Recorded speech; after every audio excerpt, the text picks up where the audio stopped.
Today we're going to talk about relationships to constituents, how to search them, and what they mean. So if you open up a constituent record and you go to the Relationships tab, you'll see that we store all sorts of relationships to individuals and organizations. We store individuals. This is typically family members. It can be friends as well. Organizations, this is typically going to be their current employment or their former employment. Banks and financial institutions, we're not using this currently, and it's something that probably most of you wouldn't be able to see anyways. Education in schools, this will definitely include their Lewis and Clark education information, but could also include other schools they may have attended. Assigned solicitors, this is where we track their moves managers. And funds, this is where we track scholarship recipients and some donors to scholarship funds.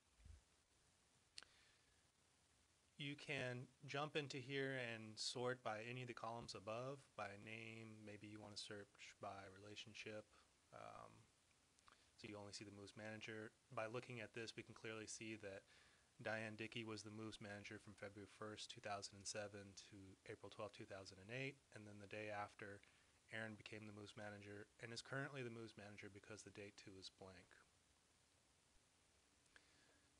Those relationships that are in bold mean that they are constituent records as well, with the exception of spouse. Spouse will always be bold and blue.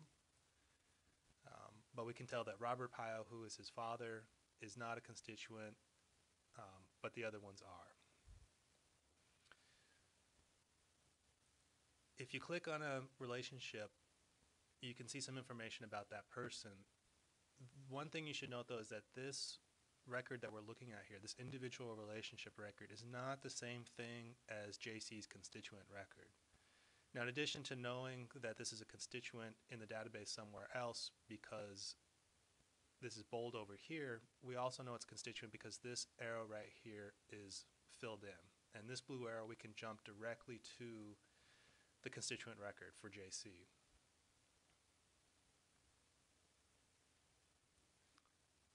In the same way, we can click on his employment, Joe's Pizza, where he happens to be the owner, and click directly to Joe's Pizza's record.